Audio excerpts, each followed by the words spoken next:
Hi friends, কেমন আছো সবাই? দ্য কুকিং উইন্ডো চ্যানেলে তোমাদের স্বাগত জানাই। আমরা জানি দেশি ছোলা শরীরের পক্ষে খুবই উপকার। আর এখন নতুন নতুন ছোলা উঠেছে। ছোলা ভিজিয়ে খাও, অঙ্কুর করে খাও, সেদ্ধ করে খাও। আবার যদি এরকম সাদামাটা খেতে ইচ্ছে না করে, একটু চটপটে খেতে ইচ্ছে করে, তাহলে আমার এই রেসিপিটা একবার অবশ্যই চেষ্টা করে দেখো। এর জন্য আমি ছোলাটা সারা রাত ভিজিয়ে রেখেছিলাম। ভিজিয়ে রেখে আমি ওই জলটা ফেলে দিয়ে ভালো করে দুবার তিনবার ধুয়ে নিলাম। নিয়ে কুকারে বসিয়ে দিলাম সেদ্ধ হওয়ার জন্য। আর একটা আলুও ওর মধ্যে দিয়ে দিলাম, গোটাই দিয়েছি, খোসাও ছাড়ানোর দরকার নাই। দিয়ে এখন লবণ হলুদ কিছুই দিইনি, জাস্ট সেদ্ধ হতে দিলাম। 2-3টে সিটি পড়ে গেলেই এটা সেদ্ধ হয়ে যাবে। ছোলাটা সেদ্ধ হোক, ততক্ষণে আমি এর ছোঁক লাগানোর জন্য ব্যবস্থা করে নিই। এর জন্য আমি একটা পেঁয়াজ কেটে নেব আর একটা টমেটো কাটবো।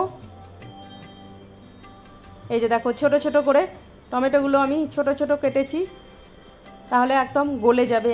সেই জন্য ভাজতে ভাজতেই তেলে দিলেই একেবারে গলে যাবে। দেখি এবার ছোলাটা সেদ্ধ হলো কি না। এই যে দেখো, ছোলাটাও সেদ্ধ হয়ে গেছে, আলুটাও সেদ্ধ হয়ে গেছে। আলুটা আমি এখন বের করে রেখে দেব। তারপর কড়াইয়ে তেল বসিয়ে দেব। 2 চামচ মতো তেল দেব। ব্যাস, তেলটা এবার গরম হয়ে গেছে।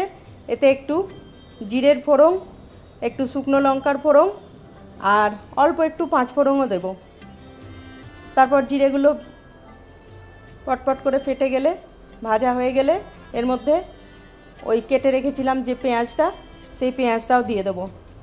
তারপর পেঁয়াজটা ভালো করে ভেজে নেব, লাল লাল করে। আর আমি আদা রসুনের পেস্টটা আগেই করে রেখেছিলাম, ওটা আমার কড়াই থাকে ফ্রিজে। অনেকটা পরিমাণে পেস্ট একসঙ্গে করে রেখে দিই, যখন দরকার হয় তখন ইউজ করি। এই পেঁয়াজটা ভাজা হয়ে গেলে আমি 1 চামচ মতো আদা রসুনের পেস্ট দিয়ে দেবো। এই যে দেখো, আদা রসুনের পেস্ট দিয়ে দিলাম। এবার এতেই একটু জিরে, একটু ধনে, একটু শুকনো লঙ্কা, একটু হলুদ, লবণ সব একসঙ্গেই দিয়ে দেবো। দিয়ে এটাকে ভাজবো, ভালো করে নেড়ে নেড়ে ভেজে নেব। গ্যাসটা আমি সিমেই রেখেছি।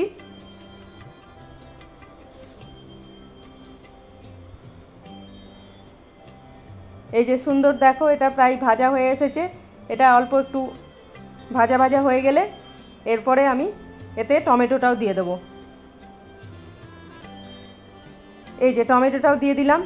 এবার যেহেতু লবণটা আমি আগেই দিয়ে দিয়েছি, তাই টমেটো থেকে এবার জল বেরোবে আর ওতে ভাজাও হবে। দেখো কতটা জল বেরিয়েছে, আর ভাজাও হয়ে গেছে। তেলটা বেশ আলাদা হয়ে গেছে মনে হচ্ছে। এই পর্যায়ে আমি একটু চানা মশলা দিয়ে দিলাম। চানা মশলাটা দিলে বেশ টেস্ট লাগে খেতে, সেই জন্য আমি একটু চানা মশলা দিই। এবার ওই আলুটা ছাড়িয়ে নিয়েছি, নিয়ে ওটাকে হাতে একটু ক্র্যাশ করে দিয়ে দিলাম। তারপর ওই আলুটাও ওর সঙ্গে ভেজে নেব আর একটু ম্যাশ করে নেব আলুটা। তারপর এর মধ্যে ছোলাটাও দিয়ে দেব।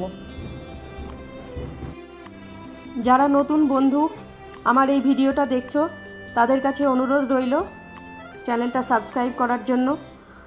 আর যেসব বন্ধু রোজ আমার ভিডিও দেখো, লাইক করো, কমেন্ট করো, তাদের সকলকে আমার অসংখ্য ধন্যবাদ। তোমরা এইভাবেই আমার পাশে থেকো, তাহলে আমি আরও সুন্দর সুন্দর রেসিপি তোমাদের উপহার করতে পারবো। এই যে দেখো, আমার চানা মশলা চাট রেডি। এবার এটা তোমরা যেমন ইচ্ছে খেতে পারো। নর্থ ইন্ডিয়াতে এটা ভাত দিয়েও খাই, তবে আমরা বাঙালিরা এটা মুড়ি দিয়ে খেতেই বেশি প্রেফার করি। এই যেমন আমার ছেলে এটা মুড়ি দিয়ে খাবে, আবার আমার মেয়ে এটাকে চাট বানিয়ে খাবে। এর মধ্যে একটু চানাচুর, একটু পেঁয়াজ কুচি, একটু শসা কুচি, একটু চাট মশলা, একটু লেবু সব দিয়ে ভালো করে চাট বানিয়ে খাবে। বন্ধুরা, আমার এই রেসিপিটি তোমাদের কেমন লাগলো সেটা অবশ্যই জানাবে। আর তোমরা কালো চানা কিভাবে খাও সেটাও আমাকে কমেন্টে জানাবে। আর তোমরা সবাই ভালো থেকো। কাল আবার দেখা হবে নতুন একটা রেসিপি নিয়ে। ততক্ষণের জন্য বাই।